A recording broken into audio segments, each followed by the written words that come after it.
Good day, good morning, good afternoon, wherever you may be. Thank you for tuning in yet again. Today, in our episode, we have Ashton Wilson.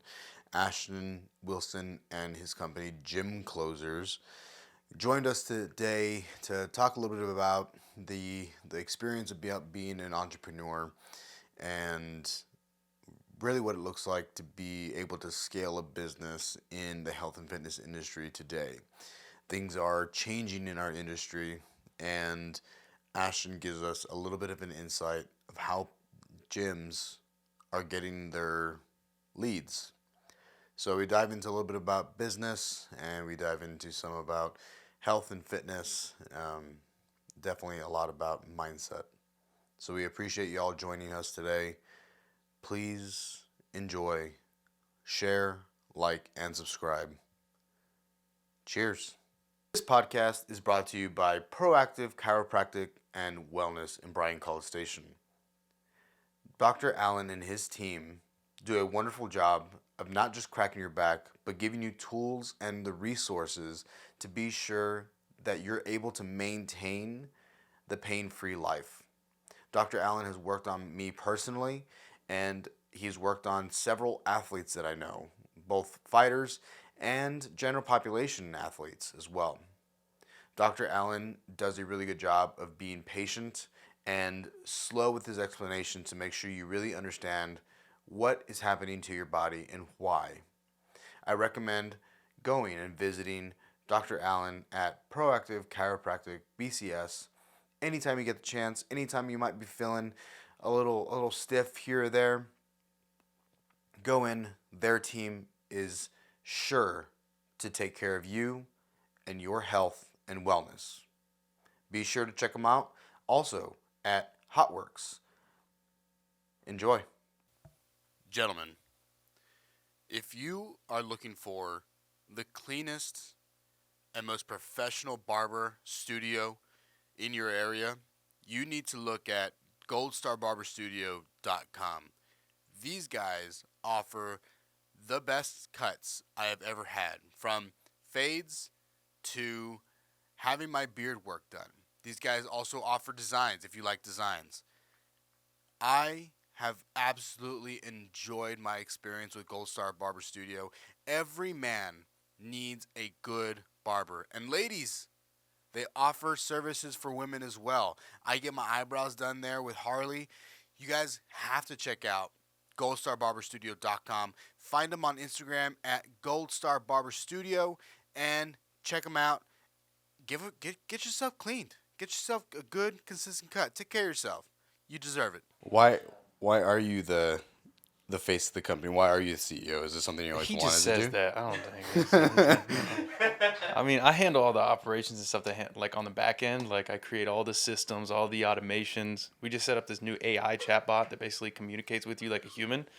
We put it so anytime someone like opts into our clients' accounts, it's like an AI chatbot that communicates with them. It's weird. So what exactly have you built? Does that make what exactly is the structure of this business? The structure of the business is it's basically a marketing agency for gym owners. We create an entire inbound lead system, which basically just means like clients come to them. So we set up ads on Facebook, and we set up automations so that we create this account for them where they can like text message people that are interested or whatever it may be. And it funnels people from the Facebook ad. They give them their information, it funnels them into the account, and then they start getting nurtured by AI and basically gets them to book an appointment for whatever they're interested in, whether it's personal training, memberships, stuff like that. Why did this idea come into fruition? So it's actually pretty common, but we're just doing it a little more extensive than most people do. So there are marketing agencies for gym owners or chiropractors, dentists, but we just took like an extra step to it. Like we also do sales training. We have an entire course built out for gym owners on how to get better on sales once they come in to the facility. But yeah, we just took it like a step further and started doing a little bit more. We put more AI automations into it, faster response times. Gym owners get notified right when a lead comes in, like in real time. Someone's interested, they get notified. Then they can call them right away if they need to. God damn. Yeah, so it was already a thing. We kind of just took it a step further. Did you see other businesses that were currently doing this, and that's what prompted, I want to kind of become my own boss and do this myself? Yeah, I think the whole idea started like a year ago, and I was working in a hospital at the time and kind of just didn't want to do that anymore. So I started researching online just like different ways to make money. And people are like, affiliate marketing or drop shipping or like do this, do that. Yeah. And one of the things I came across was how to start a marketing agency. So I bought a course on like how to do that, and it was like bare minimum course. Like the course wasn't really gonna make you money. Where'd you And get the course?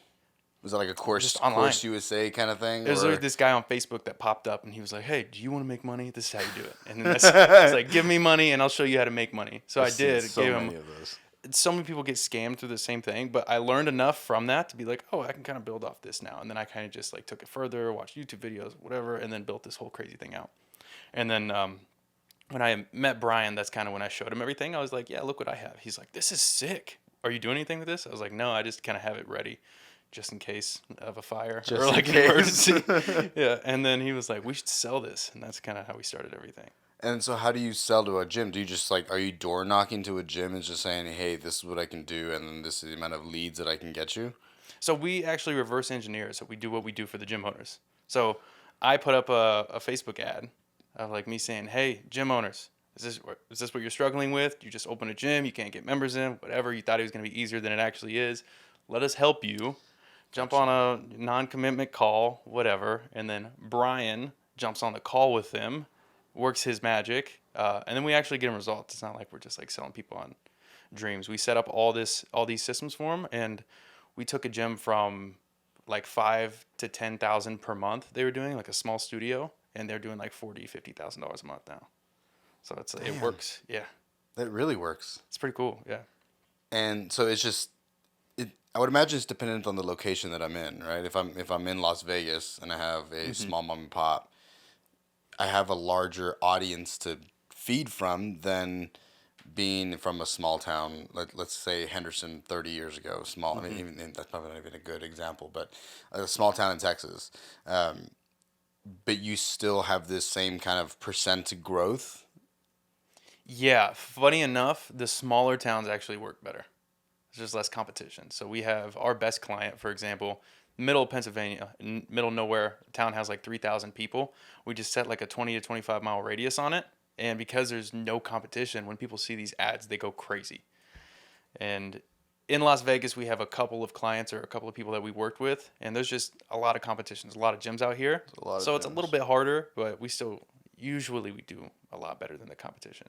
So do you rework my website, do SEO, do all these things? We can do that as well, but we focus mainly like 99% of what we do is lead generation. So it's like front end acquisition. We'll get people in your door paying you money. Doesn't necessarily the guy in Pennsylvania who we took from like zero to whatever doesn't even have a website. His website doesn't work. His domain's broken. So it's literally just Cool. yeah, it's just Facebook ads funneling them in and then getting them in the door. Is Facebook really that popular? You wouldn't think so, but Yeah. it's what works the best. It's crazy. Because people that use Facebook tend to be people that are more likely to say yes to things, like Not versus like an necessarily. Instagram versus a TikTok individual. So you could use TikTok or you could use Facebook, but the targeting that Facebook has like is so specific and detailed, and it's well thought out. So for example, I can target a mile radius around a facility and target people with interest, so people that are interested in fitness and health. And TikTok, you can't necessarily do a mile radius yet. They're probably going to change that soon. Google, you can, but it just takes forever to get leads to come in. So Facebook's like the middle ground where they're higher quality. You can actually drive people in. And being like people who work out all the time, it seems like it would be hard. But when you throw an ad out there that says, hey, like, are you struggling to lose weight? Does it feel like it's impossible? You've tried everything. Give us 6 weeks and we'll like give you a transformation. As long as you commit to the macros or whatever we're doing for you and 3 time classes a week, people go crazy. They sign up for it because it hits their pain points. And it's also real. If you really did go for 6 to ish weeks, you're going to see improvement. Yeah, But yeah. unfortunately, the reality is not many people really commit to the full 6 week macro and work out 3 times a week. Yeah. So it gets them in the door Mm-hmm. and good lead. And then a lot of times people don't end up keeping like they keep their memberships, but then stop going, which is also unfortunate. But Yeah. Yeah. That's very true. but it's the reality of the business of being a gym owner. Yeah. Yeah. I think on the gym owner side, because I actually ran a gym. I didn't own the gym, but they threw me in this facility, multiple facilities that I had to grow from the ground up, and it was just me doing the sales, all the marketing, all the everything.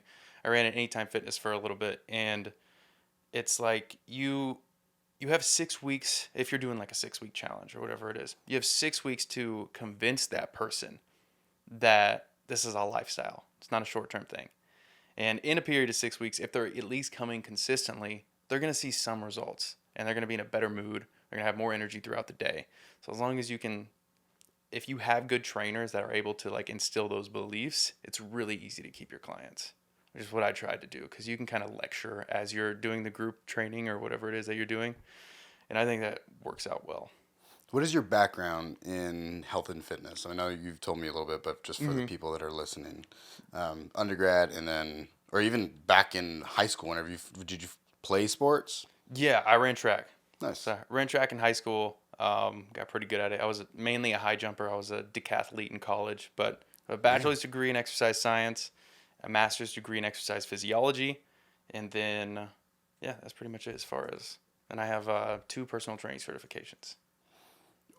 And at one point did you ever think like personal training was going to be the way to exist, and then like slowly realize like this isn't it?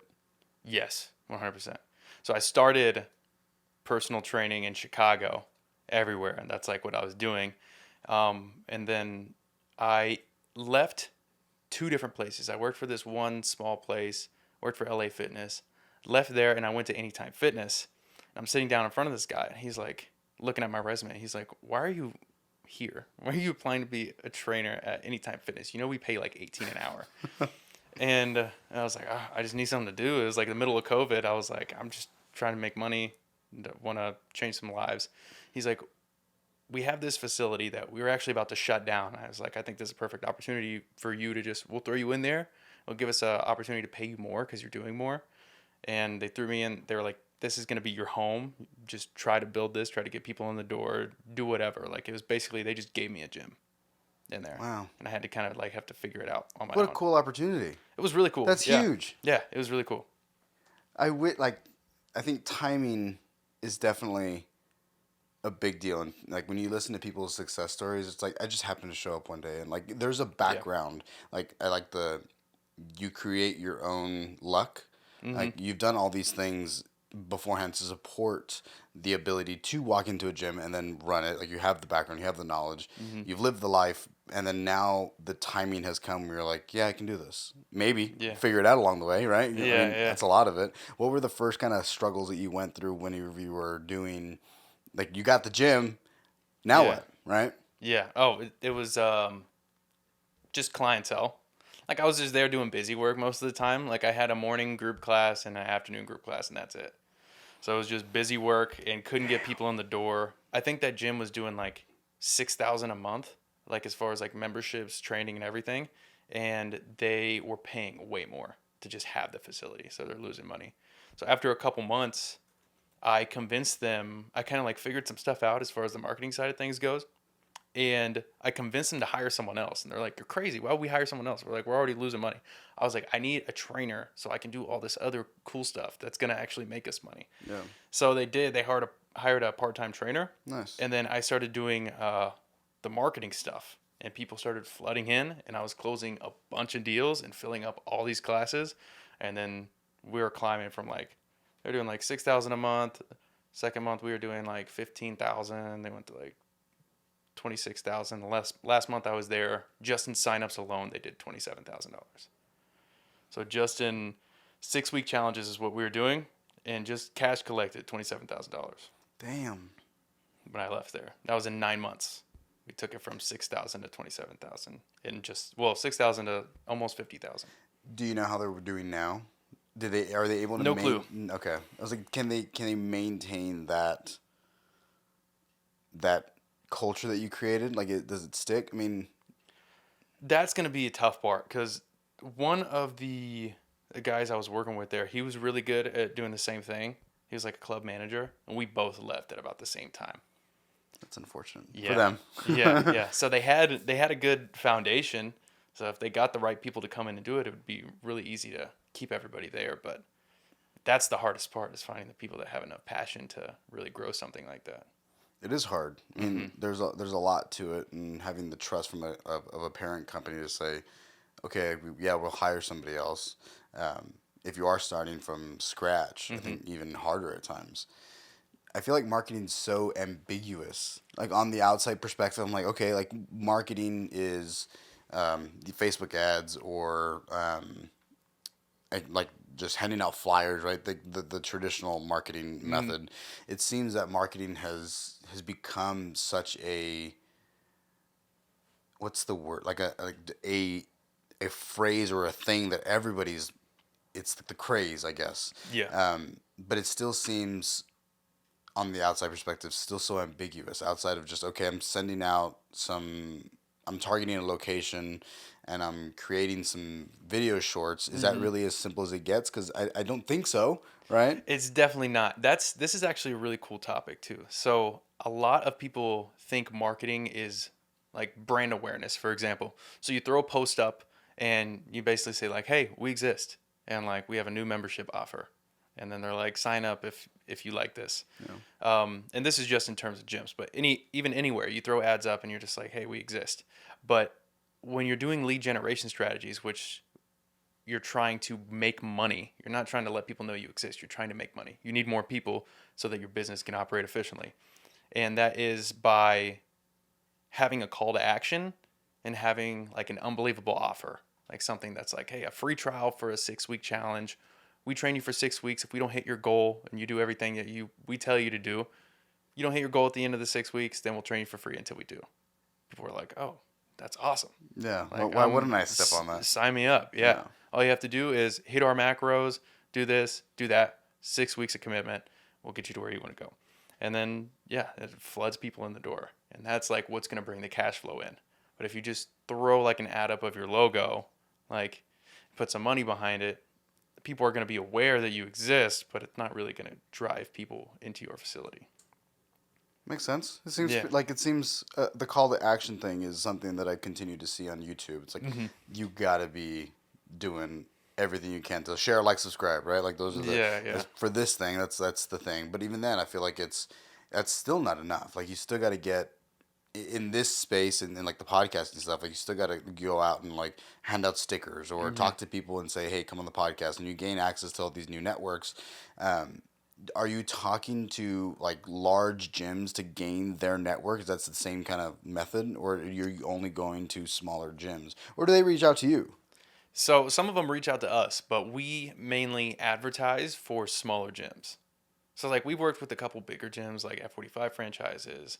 I had some conversations with Orange Theory, but it's mainly like the personal trainers who love what they do and they're like, I want to open a gym because that's like the next level, right? Yeah. They're like, how do I take my passion somewhere else? I want to open a gym. And they're like, oh shit, this is a lot harder than I thought it was going to be. Someone help. Those are the guys we go to.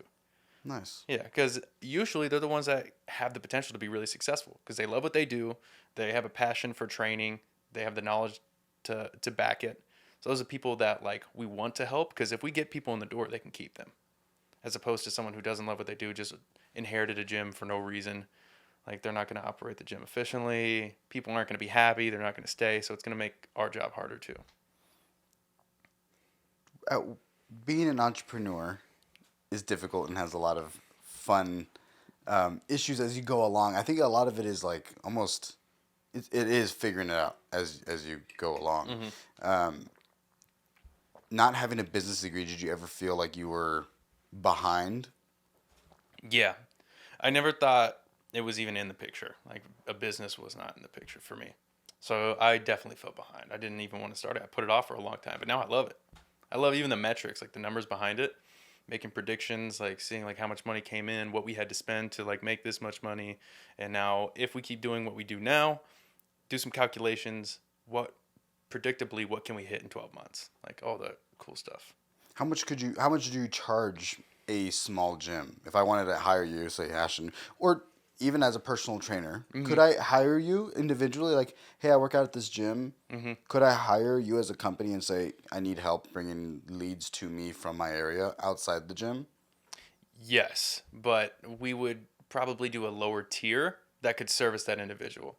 Okay. Because unless you have a full gym, it's not that we wouldn't be beneficial, but it wouldn't make sense to pay that much money to only like just fill your book of clients, right? Unless you're trying to fill your gym. So we would probably sell them our course, which we have, which basically outlines out how to set up your own Facebook ads, like how to craft an unbelievable offer, how to do the sales process, how to make like the CRM system so that like all the automations are in place. Like we have a whole thing that's built out where you can say, hey, here you go. You could even use that to be an online fitness coach, which is huge now. Massive. Yeah. So you could throw an ad out there and an online fitness coach could go from 0 to 10K in probably a period of 3 months if they actually took the time to go through the course and like really implement it. Hot damn. Yeah. I think what maybe in I'm reading the book called The Power of Positive Thinking, so maybe not the best thing to say, but like I have this fear that if I'm gonna have so many clients, there's gonna be a decline in the quality of care that I can give to each one of these clients. Do you help create the system of training protocols as well? Because you do have that background. Do you help with that kind of stuff as well, or is it purely just a sales world?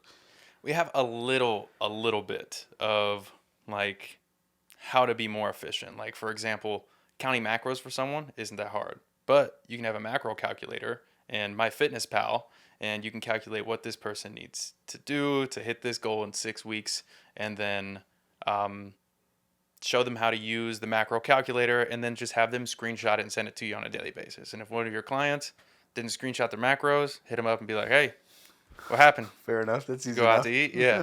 So it's like pretty efficient. Yeah. You only have to calculate their macros one time for a 6 week period, and It's really efficient. it's really their accountability to send you. And then like on a Friday or whatever, you can look through all your clients and see who didn't do it every day. Like take an hour out of your day, go through every one of your clients, see who didn't send the screenshots, and then hit them up. There's Easy accountability. enough. Yeah. Easy enough. Do you have your own CRM that you guys have created? Not that we've created, we've taken a really good one and we rebranded it to ourselves. How do you do that? So it's called white labeling. So Okay. there's something called Go High Level. Have you ever heard of it? I'm not.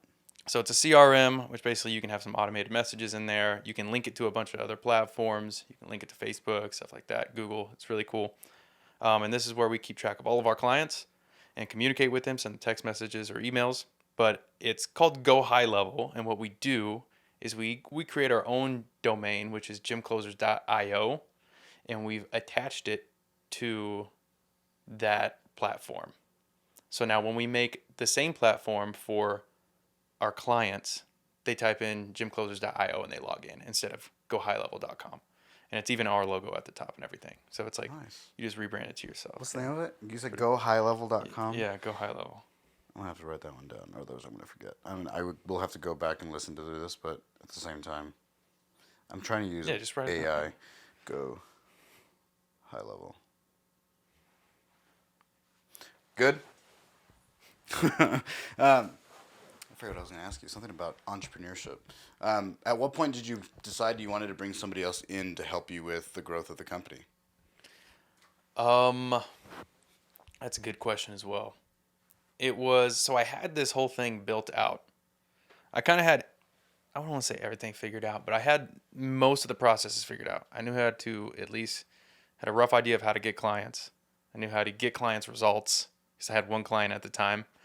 And then selling was like the problem. Selling was the issue. Didn't have a lot of experience in sales besides when I sold in gyms. But selling like business to business, where I'm selling to a gym owner, was a little bit more difficult.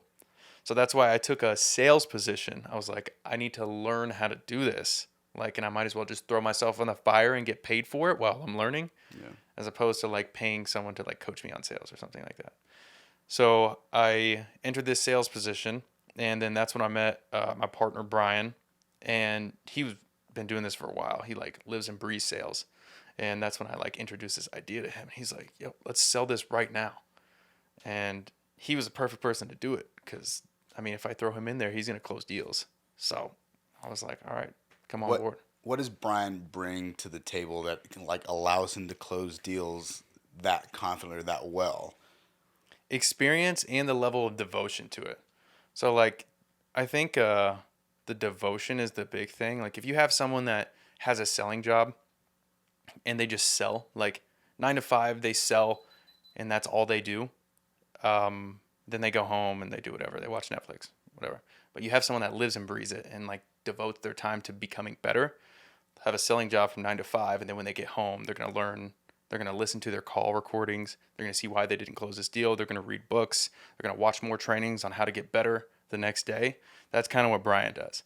Cool. It's like even when he's not working on it, he's still working on it. Yeah. So it's like he's way ahead of anybody else that would be doing the same thing, if that makes sense. Yeah, it makes sense. Yeah. I mean, I think it's all like, I like to think, make the relation to the gym for a lot of things. It's if I'm doing my sport of track or of powerlifting every single day and taking care of the sleep and taking care of the diet and taking care of the water, all these little things, and tracking my programming, whether I'm working out or I'm not, like, then ultimately I'm going to be a better athlete.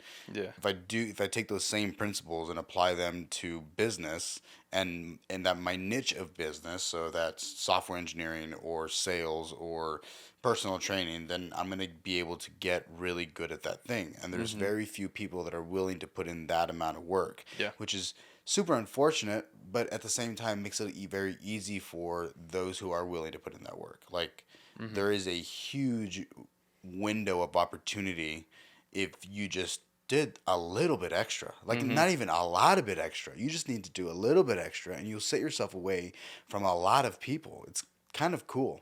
Yeah, yeah. I think it's cool. Yeah, no, it's really cool. Even like the podcast, for example. Like, if you were doing the bare minimum, you probably wouldn't have even had the microphones yet. You know what I mean? Did you start online? Were you doing like Zoom calls at one point in time? I still do some. And so I like the one I posted a couple days ago was the girl who is the head of Team France's powerlifting team. Okay. And she's getting her PhD in squat biomechanics, like to understand the perfect squat. Yeah. And so she lives in France. So I do have online people sometimes, but I really would like to get to where this is the consistent space. Yeah. Where it's always in person. And getting out of this specific unit, but then moving into more of a studio space. Though, yes, it is a studio-esque space, it is still not exactly what I am looking for. The studio back in Texas was absolutely well done. Sound treated and everything was fantastic. And so just it's a process to get to this point. But long answer to your question. But yes, I still do some, but where you're going, like my first couple were absolute shit. Like if you really looked at like my last one's comparison, like I had worse mics, they were audio only. The way I conversed was a little bit different, but I spent hours just sitting in my room, like trying to play my audio, talking for an hour and a half, and then go back and listen to all of it. Okay, where am I using ums? How can I slow down? At what point is going to make me more, like, where can I add in a little bit more that's going to add more value to the audience? And so adding in all these little things and like really trying to pay attention to them, I think not only makes me better in the podcast area, but it also translates in, because ultimately this is just communication, right? Like I'm going to communicate with you at the gym tomorrow, wherever I see you again, right? Yeah. It's the same shit all over again. Yeah. So it just makes me a better human ultimately. Yeah. It's that extra effort that's increasing the quality. Like there's someone out there who's had a podcast. Have you had this for less than a year? Yeah. There's someone out there who's had a podcast for a year, is probably still doing Zoom calls. They haven't made any effort to increase the quality. They're like just pumping out volume. But you're watching one, you're like, okay, I could probably say this a little bit better, use less ums, and you probably did a fair amount of research on what was the best microphone to use. You have these lights, all this equipment. So like you've gotten to the point where you went from like the idea to iterating until it becomes better and better and better.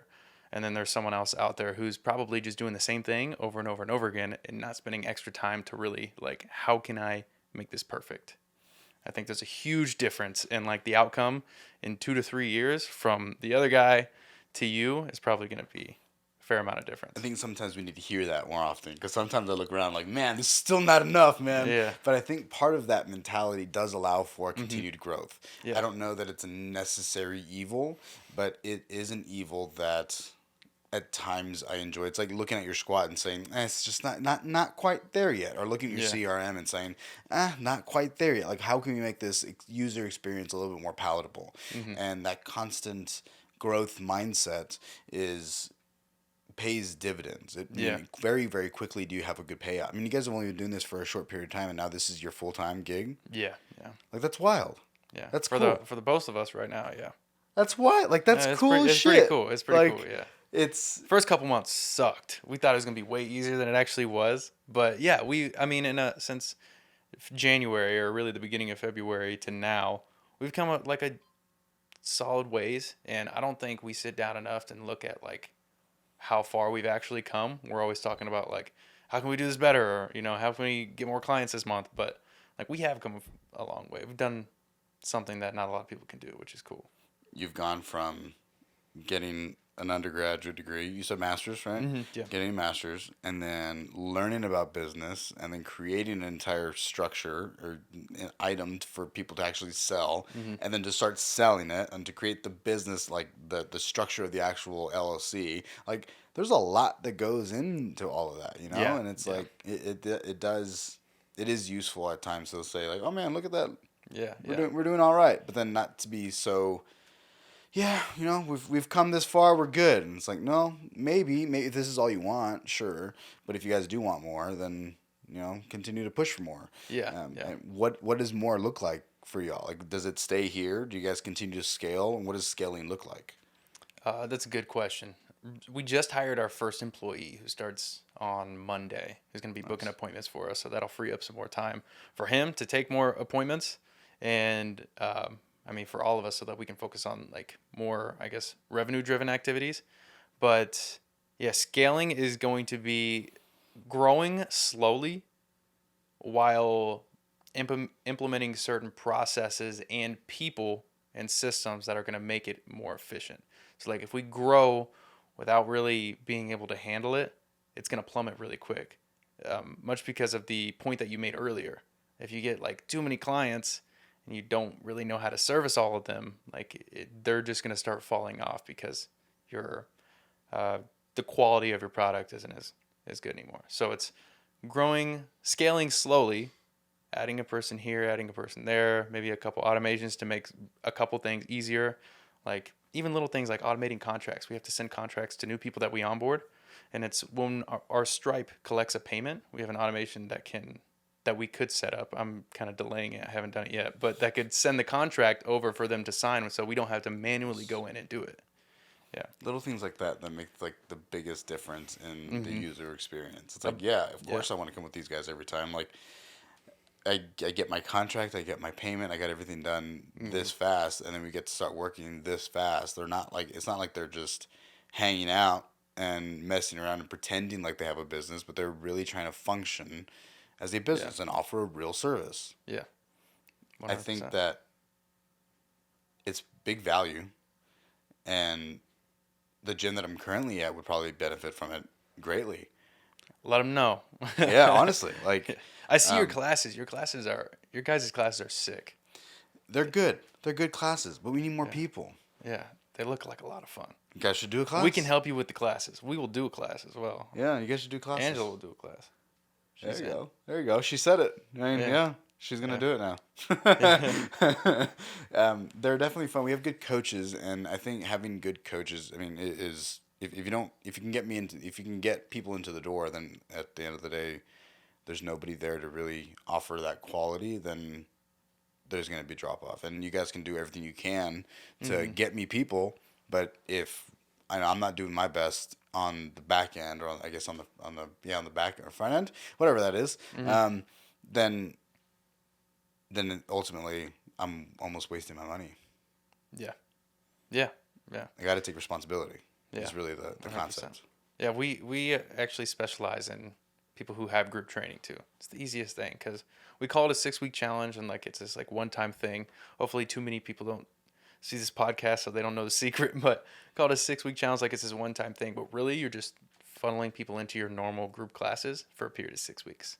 And then you pick a price point for that. So it doesn't change anything in your gym at all. You don't have to like implement this whole new process. It's literally just people coming in and you tell them, yeah, 6 weeks, this is the price point for this many classes on a weekly basis or unlimited classes, whatever you want to offer to them. And do you know the percent, the closing rate? So it's all across the board. It's going to depend on your salespeople. We have a gym owner who closes at like 80%, which is ridiculous. 80% of the people that walk through the door, he signs them up. Damn, boy. Yeah, he's owned a gym for 23 years or 20. Actually, I think it's in the 30s, but he's phenomenal job. And then we have some people who are closing in the 20s and 30s, some people that can't close at all. There's some people we've lost just because they can't close deals. Like we've gotten them so many high quality appointments. People come in and they just don't know how to sell, unfortunately. But And then, do you ever get to the point where you guys are doing in-person sales training? Like you have Brian going out and helping people, or like a team of people that are going to different gyms offering a sales program? potentially in the future. Right now, we actually hold group calls over Zoom. So he has a call on Friday where all of our members are invited, or people that are using our services. They jump on there, or they bring their trainers on there, whoever's doing the sale, and we all do role plays. So basically, we'll create a circumstance or we'll create an objection, like the wife objection or husband objection, or not it's too much money objection, how to handle all those, and then we just combat it right there for an hour. A bunch of people like pair up, practice, and then we split off. Good luck. See Yeah. y'all later. See you next Friday. Go close some deals, and we'll see you next Friday. Yeah. And then do you like do a reassessment of the next Friday? Okay, how did things go? Like, did you guys come in? Like, is there a reiteration of the previous week, and then a new plan? So we Moving always keep in touch with our clients. So usually we know, and our good ones give us reports on how many people showed up, how many they closed. But we have a Slack channel where we stay in communication with all of our clients. So we know when they close a deal, they'll let us know.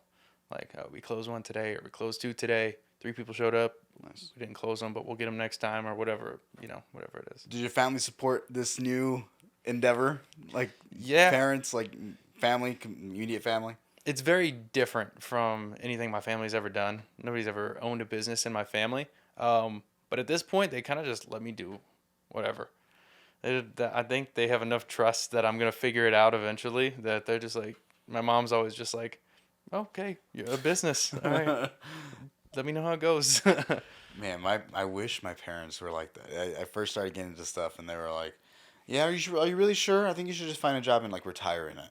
I was like, "No, like that because that's what they did, and so that's what they're comfortable with." Yeah. And it is a potential fail, and I think that opportunity for failure puts people off from really allowing themselves to just like step in and try it out. And ultimately, if it doesn't work out, I mean, I learned a hell of a lot along the way, right? Mm-hmm. Same thing. It's like you have that trust of like, all right, well, like if he doesn't figure it out, then he figured it out for long enough to not need our money. So obviously he did something okay, right? Yeah, like yeah. there was a steps towards progress in some sort of direction. Yeah. Is there another business that you'd like to get into or start? Yes, eventually. Yeah. And it would probably be something like helping businesses become more, it's like businesses similar to mine. So other people who have marketing agencies to like kind of step it up a little bit. So we would like jump inside their businesses, create all the systems, processes that we have now, and help them grow as opposed to just gym owners.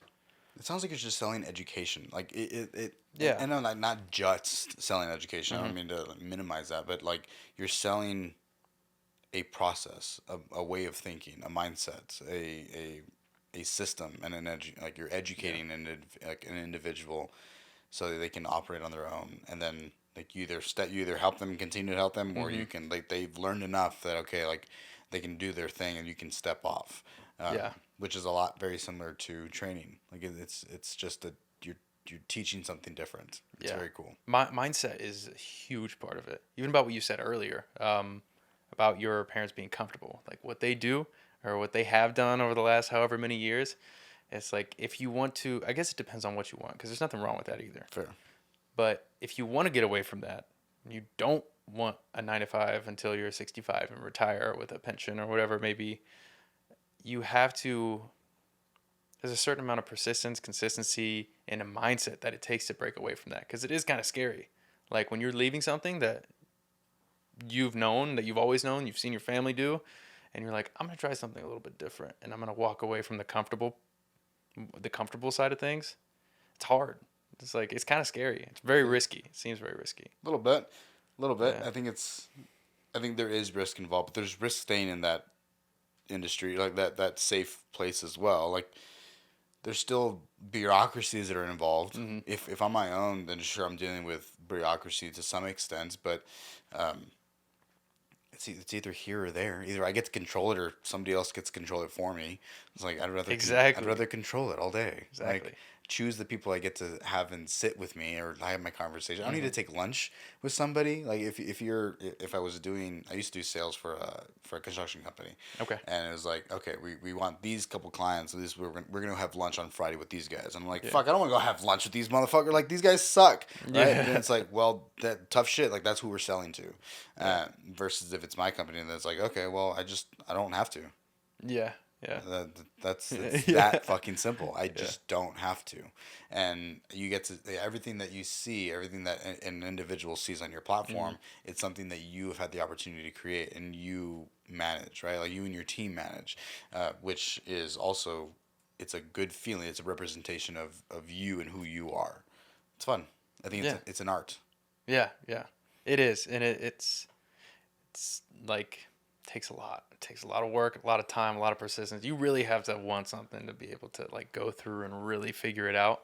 Unless you have someone to help you out. Like if you have a mentor that is doing it and if you're paying them, or maybe they're just helping you for free, they're like, hey, try this, this, and this, or try X, Y, and Z. You'll get there a little bit quicker.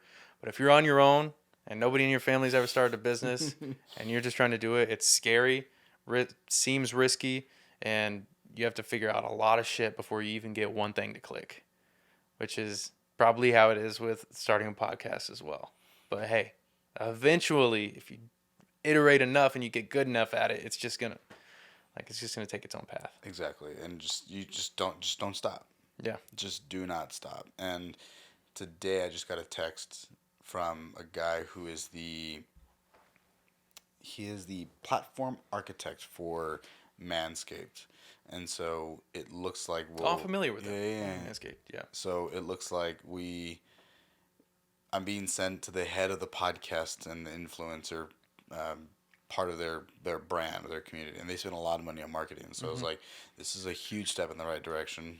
There's somebody at the gym who does Alani, and she's one of the marketing individuals over there. And I was like, just gotta keep on asking, because you never know who you're gonna meet that's gonna be like, hey, actually I want to sponsor the podcast, like this is what we're wanting to spend. It's like, great, fantastic. And then you use those funds to say, and I'm gonna build this thing out. I mean, you have people who are gonna take those funds and fuck them off and buy a new car and whatever that is that they do. Then you have other people who are just gonna be like, okay, I need to double down on this opportunity, and now I'm buying better computers or equipment or investing in the platform or whatever it may be. But there's really cool opportunities if you just don't stop. Yeah, yeah. And it takes a lot to notice the opportunities too, because there's opportunities every day. Like especially if you just boil it down to one thing, and it's like, let's say you want to make more money. There's opportunities to make more money every single day, but you choose to see what you see. So it's like whatever you're thinking about is what you're going to see. You might miss all the opportunities just because you're not doing what you actually want to do. Yeah, that's good. The girl that I had last week, Gina Perro, she trains a bunch of high-performing individuals, athletes and stuff. They have a facility here in town. And she said, do you have opportunities and possibilities? And she's like, there's a lot of opportunities everywhere, but really what is possible within your network and within your skill set, it limits those opportunities to really what you want. I was like, I kind of like that. It's fun. That's I like awesome. that. Yeah, it's a good way of thinking about it. Why'd you guys move out to Vegas? A couple reasons. We wanted to leave the cold. Yeah. No more snow. Chicago. Yeah. And those winters were terrible. Like the seasonal depression is ridiculous. It's unreal. Yeah. Like you would wake up and wish you didn't wake up. Like, It makes me sad. it's I feel it horrible. right now. It's horrible. And then, like from the heat. No, I meant like. Oh, you feel it for like from my. Yeah, it's Got seasonal you. depression. I thought it was funny. Yeah. So, but part of it was also Angela's family. Her family's out here, so it was just a really easy decision to make. We wanted, more sun, get away from the cold. Her family's out here, Vegas, and we just love it. We were visiting a couple times a year for the last like 4 years anyway. So, we made the decision to come out here, and we absolutely love it. It seems like there's a lot of. I was first told that it's like really hard to find community out here. It's really hard to find friendship, and so far I've had a great time. I mean, it's only been 2-ish months. I feel like whatever it's been, and I feel like it's been. You've been here for 2 months? Yeah. Oh, I thought it's been a lot longer than that. No, man. I knew you were from Texas, but I didn't know you. Yeah, So did you come directly here from Texas? Yes, I think to answer your question, yes, technically. So I've been Okay. visiting a little bit every once in a while. So Okay. my lady has been here for going on 3 years now. Okay. I think something like that. Starting her third year. Um, so I've completed 2 years. And so I was visiting over here. She'd visit over there, and finally I have been like completed my position with. I was a project manager for another construction company, so I finished with them. And I was like, all right, well, I guess I can do this from anywhere. Yeah. And it's more likely that I'm going to find more people that would support this style of media than in College Station, Texas. Yeah. And so I did get 2 sponsors out of College Station, but still, like, I wouldn't have found Manscaped out over there, right? I wouldn't have been able to find people like you that are like having bigger, larger companies or wanting to do big things. There's definitely a big hustle culture here. Yeah. But at the same time, I feel like those who are hustling appreciate the others who are as well. It's like, yeah, I'll come support that. Like, Yeah. I get it. Like, it's hard, and so I feel like I definitely found a really good community pretty quickly. That's awesome. That's risky too. Just making the decision to come here. Did you plan it for a little bit, or were you just? No, I literally I guess I'll move there next week. That's crazy. Yeah, I had just bought a house. I found a renter, and I was like, all right, well, yeah, I guess, sure, why not? I'll move. And Wait, you bought a house? Yeah, I bought a house over there, and then we own this one. You found someone to rent it there? And then found someone to rent it there. Nice. So You got I a wanted little to piece get of real estate. That's cool. Yeah, want to get more into the real estate world. I was going to get into sales again for real estate, and then maybe some project management, start building some houses. But we shall see where that goes. Right now, I'm saying a lot. Looking to figure out how I can use the gym really as a point of networking. It's really the goal.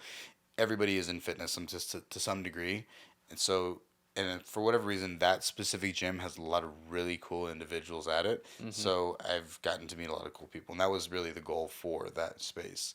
That's I've met awesome. some of my favorite people from personal training, and people that have just. I think that you help them, and then like they help you in all sorts of really really cool ways. So.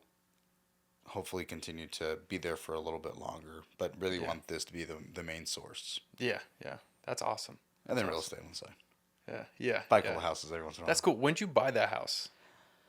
Bought that house, and I guess it's a new build, so I initially made the purchase in like August, I think, and then so right about last year, and then I built it and got to finish it out in the end of November. Okay. And then is the rep payment at least breaking even on the mortgage? Yeah, we're okay. Nice. Yeah, we're okay. Yeah, Solid. And then gets to have it's a friend who gets to look after the house, and I have a sauna at the house, and so she's. There's a sauna at the house? Yeah, I got a sauna at the house. I'll rent it.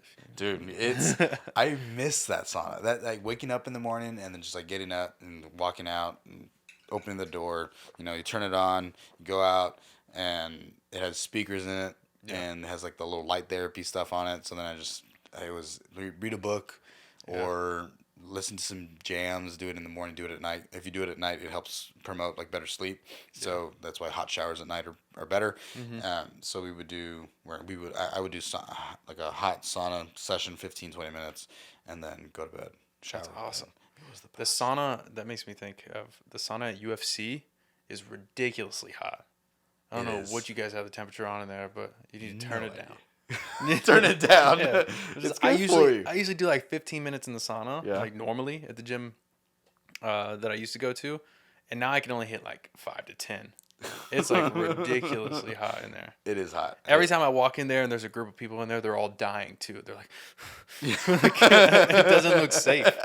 I think we need to have somebody come inspect that and make sure it's legal. It's legal. Yeah, Yeah, probably. I guess the one at EOS is even hotter than that. Really? So whenever Jess goes by and she's like, "Oh, this is not that bad. We're sitting here for 20, 30 minutes. It's fine." Yeah. And so I will start dying after like 5 to 10. I'm like, Yeah. "No, Ben, just stick it out. It's okay. Breathe. Yeah. You're going to survive 15, 20 minutes. I am out. I'm done. Yeah. I just can't." But it's good for heat shock proteins, all sorts of good things. So Maybe I'm just being weak. Maybe I just need to push past that threshold, like past the 10 minutes, and then just stick it out, and I'll be good. just do 12. Or I'll be unconscious. One of the two. Or you'll be unconscious. But Yeah. there's always enough people coming in and out of there. Yeah. They'll find me. They'll find me. Sooner or later. Yeah. I want them to fix that handle though. The fix that they put on that handle, which I admit I did the fix. Not a good fix. So we got to figure out something else. Yeah. Yeah. It works okay, but it's kind of coming off it now because all the adhesives loosening up. Yeah. So at the very beginning, you talked about brand deals. Do you guys have brand deals? Is that kind of like a goal or a movement forward? Like, is that something that's allowed in your space or like is a thing in your space? I think it is. We don't really have any. We never really talked about it, to be honest. Yeah, not really. But maybe in the future, doing something like this, actually be more prevalent for you doing it. 100%. If you're drinking something or you're always having like a certain brand of water drink on your podcast, so that would make more sense. But for us, we haven't really talked about it. I wonder if you could somehow, some way, like put a brand within what y'all do. Like if Whoop, Yeah. it's like, oh, we come into the gym and Mm-hmm. you start selling, like you have a Whoop sales thing. Little, what are they called?